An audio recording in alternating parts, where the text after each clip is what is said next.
Hello there, and welcome to episode 98 of the Lifting the Veil podcast with your host, myself, Adrienne Lopez, the Integrative Awareness Coach.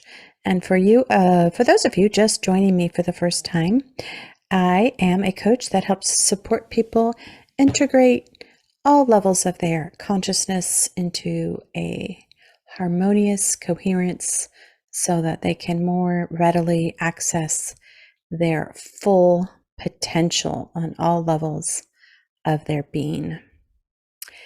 And if you'd like to find out more about the work that I do, you can check out my website at www.mindheart-space.com. Today's episode is really around, like all my episodes, all my topics each week, really around what I'm observing out in the world energetically, my own personal development and growth on my spiritual journey, as well as the people that I come into contact with through my coaching work. So with that being said, I just wanted to lay down the foundation for this week.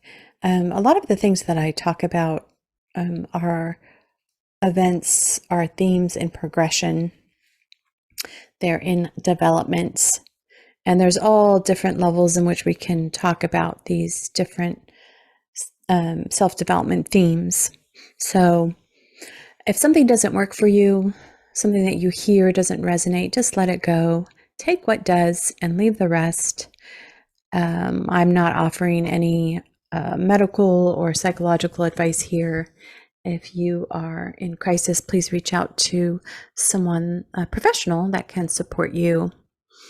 What I'm really offering here is perhaps a different perspective of looking at what's occurring in the development of this thing that we call the self.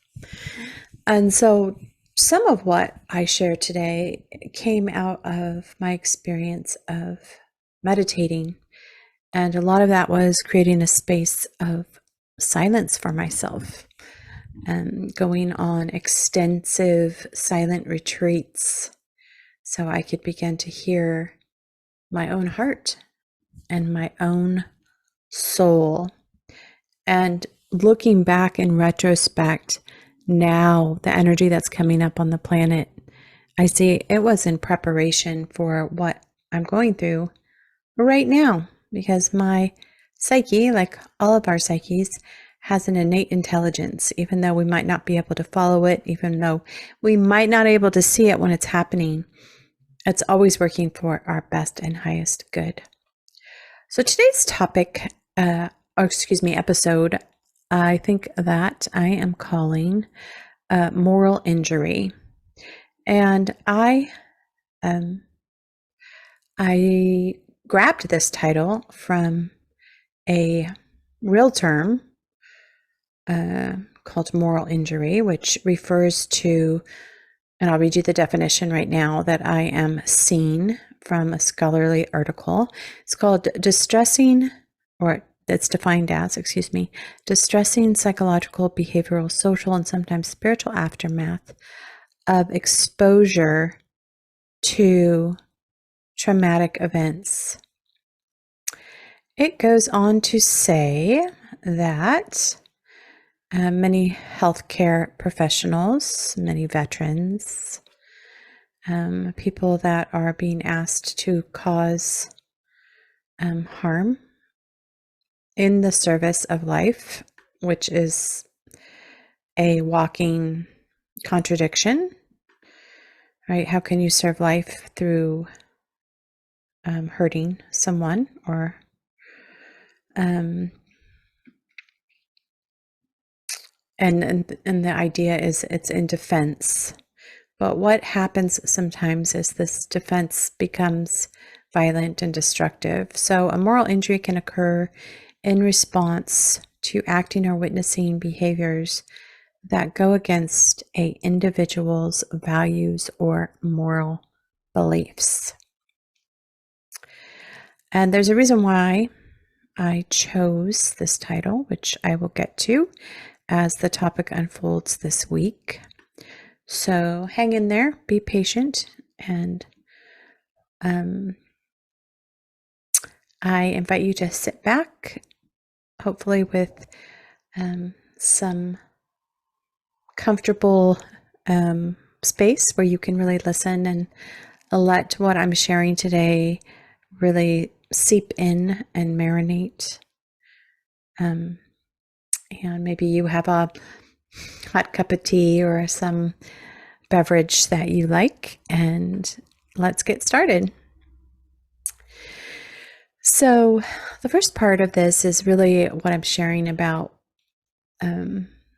what came up in my consciousness after coming out of a 30-day silent retreat. So it's past tense, what I'm going to be sharing right now, but it's also current because it's affecting everything that I do, my behavior, my actions, how I see the world currently. So it's kind of hard to put into words, but I'm going to do my best. It's like going into a space of consciousness to be able to see, observe, and listen with one's entire body, with one's entire sensory process system disengaged from its familiar, often regular, low-grade stress, fight, flight, or freeze. And it allows the nervous system to become totally relaxed and calm. It allows the brain waves to shift. So you can begin to rest into the echoes of your life. This is an energetic process, not so much a mental one. Although in this process, we begin to see that our mental apparatus as largely what I identified with as self for most of our lives. And once we give ourselves some, at least my experience, is that when I gave myself a space to truly be with what was coming up in me, that I began to notice things that I'd never noticed before because I didn't have the space in my mind or my heart. Hence the name for my podcast and the work that I do as a transformational life coach, as an awakening coach, providing people with the tools, the lenses, the practices in order to create an integrated level of healing on all levels of their being, including their mind, their heart, and their soul. And of course, the physical body in which our whole experience is being housed in this physical world. And of course, and I say of course because it makes sense. It made sense to me that as I was sitting in this 30 days of silence with myself, which at times I was in judgment about, like how self-indulgent, that I'm going to go sit in a place for 30 days by myself. Like what good can come of this? But amazing good came out of it. And I want to share with you why. And I do realize that not everyone can take 30 days to go sit silently. And it might not even be required at this time on the planet. But I wanted to provide you with a picture of what was available to me in hopes that it might support you in trusting your own experience of what you're going through at this time on your own spiritual journey. So I was tearing up a lot. I was weeping a lot because I realized I had some pretty heavy, for lack of a better word, shit inside of me. And I'm talking about emotional, psychological, and energetic wounding there. And when I say wounding, I mean life that had been cut off, unexpressed, dismissed, devalued, hidden, pushed away, repressed. And what happens when you go into a wide open space? All of that starts rising to the top. And the vastness of the vastness of my own consciousness, like, dawned on me, like the sun. And the tears were an expression of my own awe and reverence and compassion and love for myself, and not only for myself, the entire experience that everyone is going through on this journey, and the levels of ignorance and confusion and struggle and frustration. It's like all part of it. And so it was not only beautiful, but also awe-inspiring, as I mentioned, that all of us who are ready are invited to step through this threshold, this door of our own consciousness. And that reminds me of the part, that text in the Bible that says that you go within to knock on that door and it shall be opened. And what is behind this door but our nature and its beauty, and also the degradation and pollution of this beauty. And when I say pollution, I'm talking to false ideas about who we are. And it's multi-layered. And so as I sat for these 30 days, the emotions and experience began to arise, and it came up, as I mentioned, in waves, because life is pure energy, and it's our very mode of being for our soul. Its energy is what we have and how our being moves. And I was riding these waves, but I had no way of recognizing what I was actually seeing. And this reminds me of the story about the indigenous people who first met the Europeans who were arriving in these huge ships. And the story goes that many of them couldn't see the ships because they had no reference in their mental maps or context to be able to perceive them, so they weren't able to see them. And it was the same way. I started to experience something that I had no context for because I was never given it. I had no reference. Even though I had studied yoga for 20 years at that time, I didn't really understand what these waves that were moving through my body were. I knew that through my study about what was called Kundalini energy, which is tied to power and sexuality and ultimately enlightenment, but I didn't understand that it was a type of embodied wisdom that's in each of us. I knew it, but I didn't realize that it actually,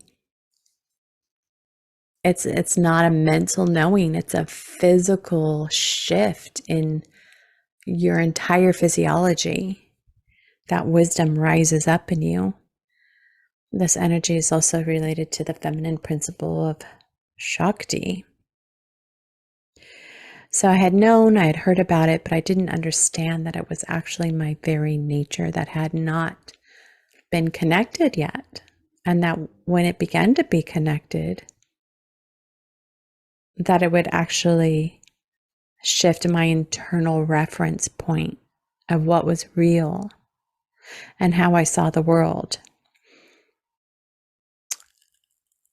Previously to that time, it was a conceptual understanding, and I had no idea how it actually would be an embodied unfolding.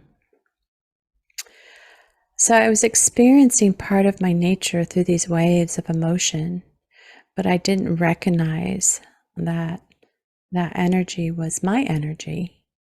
The waves of the emotion were my waves of emotion. I thought the waves were just happening to me.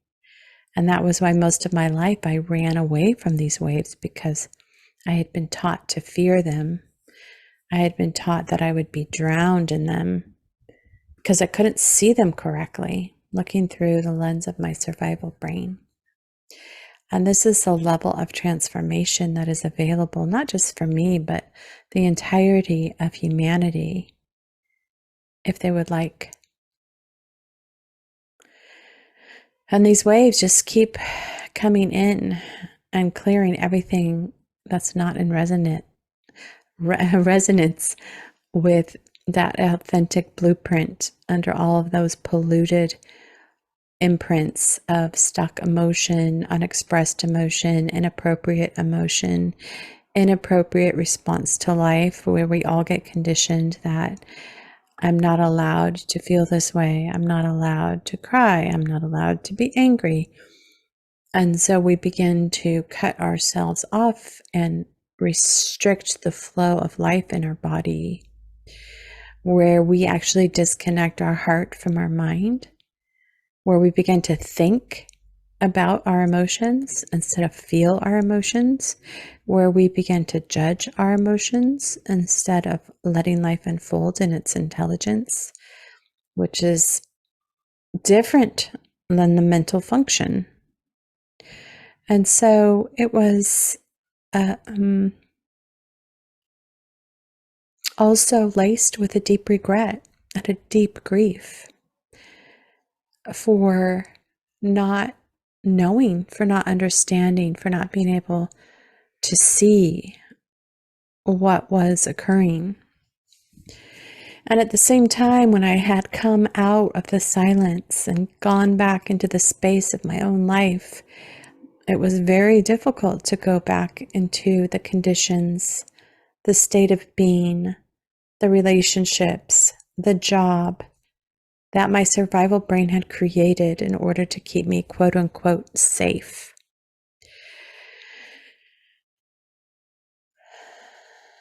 Many people were confused about my practice of not only doing extensive meditation retreats, but they didn't understand why somebody would do that, especially the people in my family. And so I found myself at a loss of trying to explain it to them. Like I didn't even know what to say, or they don't even know what to say. Like, oh, that's interesting. But why would you want to do that? And how do you begin to sit down and explain to someone the transformation that occurs of how you identify yourself as a human being and how expansive that happens, especially if you're talking to a brain that's in survival? And so, of course, there is a whole community of spiritual people, quote unquote, who practice meditation and may go on retreats and have a regular sitting meditation practice or yogic practice. And they, of course, may understand what I'm talking about in this episode. But for people that aren't familiar with the process, going into silence can be difficult to fathom the reason for doing this. And it may most likely makes them uncomfortable. But there have been many teachers who have taught through silence. Mir Baba, Ramana Maharshi, just to think of two right off the top of my head, who taught through silence, and they didn't speak for years. And there's that famous quote, you may have heard it. It's like something, God's language is silence and everything else is just a poor translation. And I began to understand the uncontainable nature of my experience, even though I'm doing my best to use words to point to it. The words are not the experience itself. Because we are so highly identified with our physical bodies and our conceptual framework of the world, we're taught to identify with this physical body and this ego consciousness, and this consciousness is always narrating endlessly day to day. And as you may know through your own experience, that this voice inside your head is actually a product of separation from self. I mean, we created that voice to try to make order out of something that cannot be contained, which is our presence, our awareness.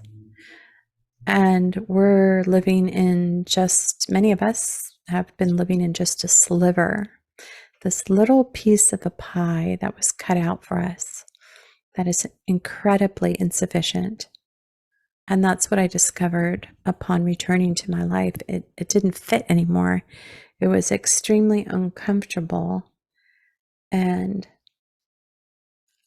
I had to start extracting myself from it.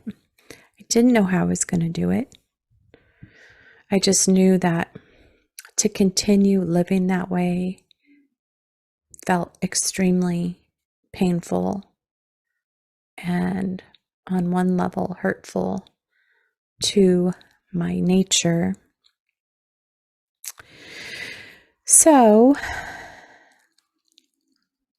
I was also on another level trying to get my ego mind on board, because it was like, Adrienne, you take pretty good care of yourself already. I mean, from the outside, I go to work. I'm committed educator. I pay my bills. I eat right. I exercise. I meditate. I go to yoga. I have a house. I have relationships, and I'm doing all the steps that I need to. I mean, isn't that enough? But one key factor was that I realized that I had been doing most of my life out of fear of loss, out of lack, out of criticism, out of anxiety, out of survival. And this is where my ego was functioning. I mean, I was a hustler, I had to take care of people. I had to take care of myself. I had to protect people. And it was all a compulsion from a reality that had been constructed through my survival brain. And as I got that prolonged time to sit with that internal climate that I had created, constant fear and an anxiety that had been driving my life, so much so I didn't even know anything else existed. I just thought that's who I was. And it was kept in place through judgment, through criticism, through blame, through shame. And of course, this puts your body in complete defense mode. And when you talk to yourself this way every day, and it's what you've been conditioned in and raised in, that you're not enough, you don't know enough, you can't do enough, it's never enough. And I was taught to put people and things and situations before myself. And that had been affecting my physical health. And that's why I was doing yoga, and that's why I was going to meditation retreats. And it was a transitional time in my life. While I was in it, I was fighting the good fight. I was trying to argue with my own ego that was saying, don't rock the boat. you got it pretty good here, you know, going through this whole long list of, why my life was okay and, um, why I could just continue doing what I was doing. But this was the point of morality. As someone who had had several traumatic events, developmental trauma,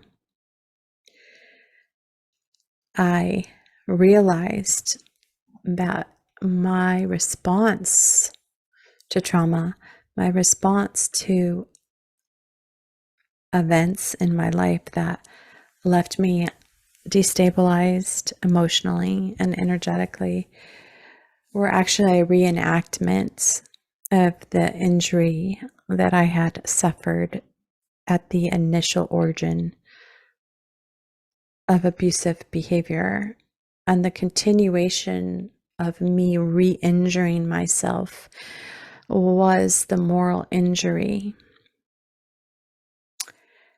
And I've spent my whole life, trying to fix myself because I thought something was deeply wrong. Why would these things happen to me? And eventually I realized nothing's wrong with me. Nothing's ever been wrong. My body was doing exactly what it needed to take care of itself. And that's the map that I was given. And it was a inaccurate map. It was an incomplete map. It was a map based solely on survival. And so now when I talk to myself in a critical way, I began to see that my body was being defensive. So I was actually recreating a defensive mode in my body because I was continuing to treat and talk to myself in a way that I had at different pivotal moments in my life where I was trying to protect my own well-being, because there were no adults at the time that were available to do that. And I'm sharing this because that environment became my psychic environment and climate in which I functioned, which became my norm. And the truth is I am not unique. Everyone is suffering at some level from this, what I'm calling moral injury, self-inflicted internal climate that is the opposite of loving, that is the opposite of nurturing, that is the opposite of loving. In the service of that, it created a defense where I must defend against my own self. And this really hit home at the time, because when I had returned back into my life after that pivotal 30-day silent retreat, coming back into my life, realizing it wasn't fitting, but not knowing exactly how else to be, because I had no reference, I had no model. I had a suspicion that it existed, but I was still working on developing the trust to follow that inner knowing, to step out on a new limb, on a new path that had never existed in my family's collection of scripts and possibilities. In fact, they cautioned me against it. It was too dangerous. But then, back into the classroom, another school shooting happened. Another school shooting. And this actually happened in 2018. And now it's January 2023. As this week, a 6-year-old little boy is being charged with shooting his elementary school teacher. And the difficulty of going into a classroom and seeing my students every day and pretending that somehow the adults, the administrators, the college educated wizardry of education couldn't think of anything to do, that our nation, our country couldn't think of any other options but to continue to let this level of violence unfold. As the educators just looked at each other, somewhat dumbfounded, somewhat traumatized themselves, going to trainings about how you can either fight or you can hide or you can run. And I was sitting in this training, listening to the police department instruct the teachers about their new policy. And it struck me the complete, utter unconsciousness that they were instructing me to do what my nervous system has been doing its whole life: fight, hide, or run. And at that moment, it had occurred to me that I can no longer, in the name of good faith, participate in what I'm calling moral injury. It was a moral injury to educators and the school staff and the children and their parents and the entire community. Because if I cannot be with the fullness of my own pain, with the fullness of my own suffering, with the fullness of my own misidentification of who I truly am, I'm going to have to find somebody outside of me to blame. I'm going to have to find a scapegoat. I'm going to have to continually be powerless and a victim. And so it was at that moment where I decided that although my self-care thing was, working for me, it wasn't enough. It wasn't enough, and it's not enough now. That I must create a space not only for myself, but for others to come back into the depth of relationship with themselves in which morality is truly based on. And that in order to do this, in order to return to proper relationship with ourselves, that we're going to need the tools, we're going to need the practices, we're going to need to allow ourselves to believe that there is another way possible. And accept that what we've been given isn't sufficient and that we deserve so much more. And we're going to be the ones that are going to have to shift and change what we accept, first for ourselves internally, and then how that ripples out into the world and shifts the institutions, the economic, political structures that help shape and guide community at every level. And I think there was many pivotal points, but I was trying to fit myself back in my life and it just wasn't working. I was just really wondering, like, what else is there? What am I going to do? How am I going to remove myself? I don't have any other models. I just don't know. And at that moment, I was walking down the aisle of Target shopping. It was around Christmas time. And I stopped and I began really looking around me. And I saw aisles and aisles of Christmas wrapping and Christmas lights, Christmas candy. And I thought, wow, this doesn't feel like Christmas. It's not fulfilling to me. Is this the compensation that we're getting with Christmas wreaths and Santa hats that goes on for aisles? Is that the compensation that I'm trading my own soul for not being conscious, for going along with the program? And that was a huge thing for me to get to see that. And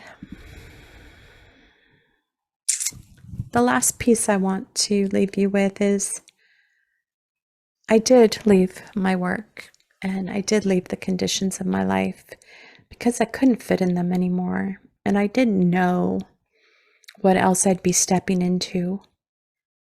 I just had to trust the intelligence in my body that knew something else was available. And that was the best care that I could give myself. And I could begin to put to rest, to crucify that psychological mechanism that had been installed in me as a child, that had put me in defense mode, had kept me in line, had created a sense of false safety, had created a level of anxiety in me that allowed me to toe the line, be productive, because I was afraid of not being okay.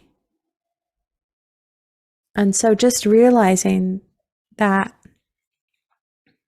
while, of course, I can continue to eat the right food and do my exercise, I don't have to go to a job that's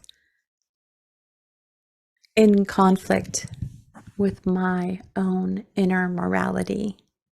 I don't have to make choices or compromise my own inner morality by giving my power away. And I don't have to do that to myself, because that is really, what's the word? When you are actually participating in your own injury, creating pain for yourself and others.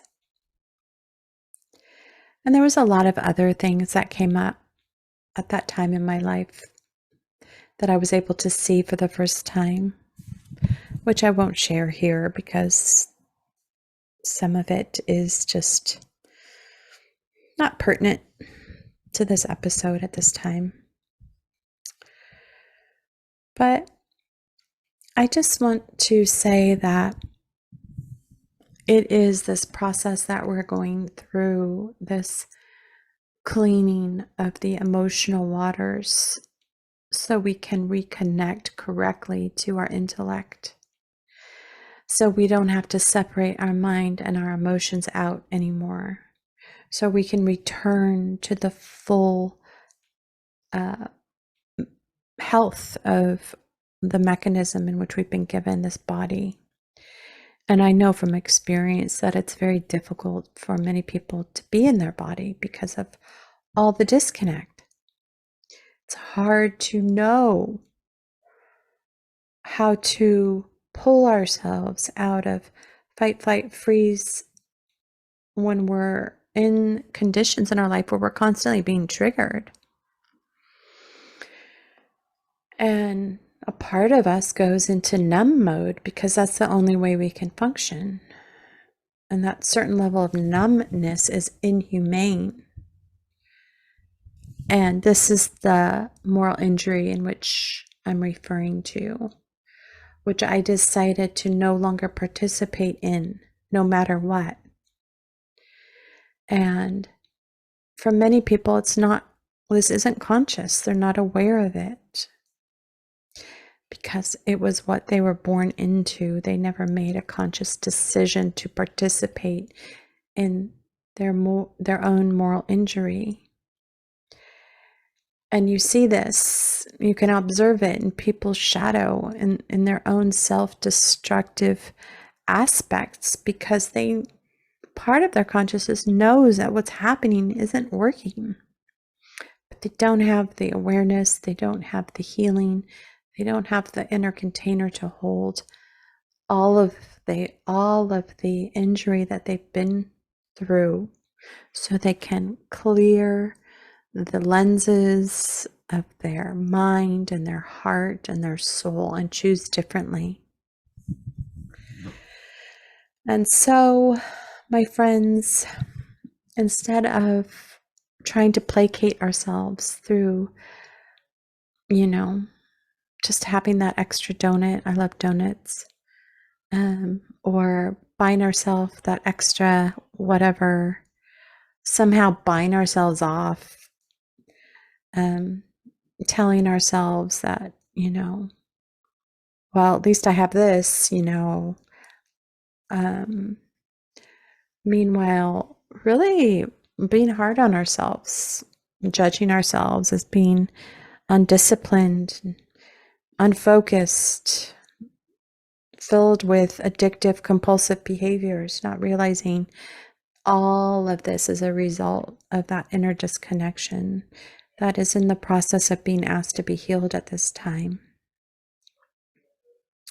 And this requires beginning to turn the light on inside of you, to begin to trust that whatever inside of you is waiting to be seen and witnessed and heard, and that your body, for many people who have physical disease or pain, that your body is trying to tell you something. It wants to feel. It wants to be in the fullness of life. Even though perhaps those donuts might give us a sense of temporary comfort and safety. When you start looking, all of these superficial symptoms and how we blame ourselves for being lazy or not disciplined or not working hard enough, or whatever self-criticism you're used to, we have two choices. And we actually have more than two choices, but a lot of people believe that it's either my fault or your fault. And this keeps us in a constant disconnect from who and what we truly are.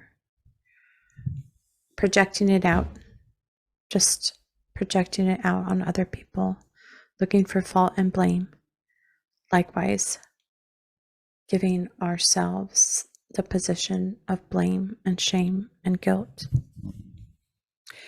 And really, when you think about it, the system is very sophisticated, because if you can cut people off from their own power, self-induced power restriction, let's say, well, then you can get them to disconnect from their own innate inner life force, that energy wave, that Shakti, that is creation itself, which is the nature of the universe inside of us.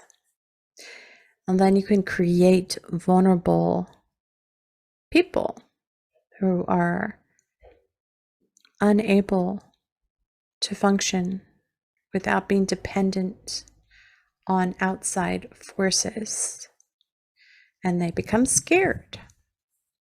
And that's why it's so deeply important to not only practice self-care, but I'm suggesting a radical form of self-care.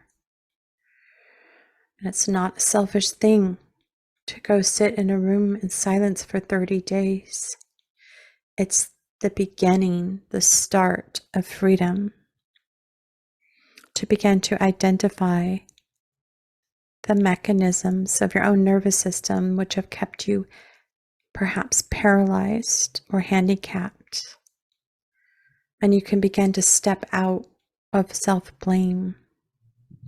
You can step out of casting fault on yourself or others. You can forgive your body for acting in what may seem like unreasonable ways, because there's a wisdom in your body and it's waking up right now. And there's a knowing in your body that we get taught away from as young children, taught not to trust. At least I was. I was taught that I didn't know and that I needed the adults and the teachers and the doctors and the scientists to show me how to be a person. When in fact, if you've ever been around children, you know, if you ever paid attention, they already have everything they need on how to be a person. They might lack some of the experience, right? And they're often educated or uneducated out of this inner knowing. So I just want to say that it's important at this time, I believe, my dears, that each of us find something on our journey that resonates with our heart and our mind, on our path back to wholeness, back to health, back to freedom, that allows you to bless yourself with love, allows you to bless others with love, allows you to start holding yourself in a gesture of love, and to feel truly grateful for the awe, as I mentioned at the beginning of this podcast, of the valuable treasure that you are and that you have available inside, and begin to cultivate the eyes to truly know, experience, and see that like never before. All right, I think I'll leave it there for now. Thank you so much for stopping by and taking a listen. If you found something today that resonated with your heart or your mind, please leave an emoji, say hi. Please feel free to share or follow this podcast. I have a goal for 2023 to raising my listenership to 10K.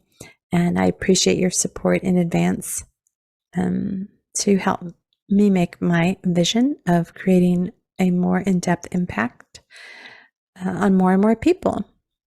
All right, until next time, bye for now. And I will, as always, I will put my link to my calendar in the description of this podcast, so you can schedule a one-on-one appointment with me to find out how I might be able to serve you in your spiritual growth and your journey. Bye.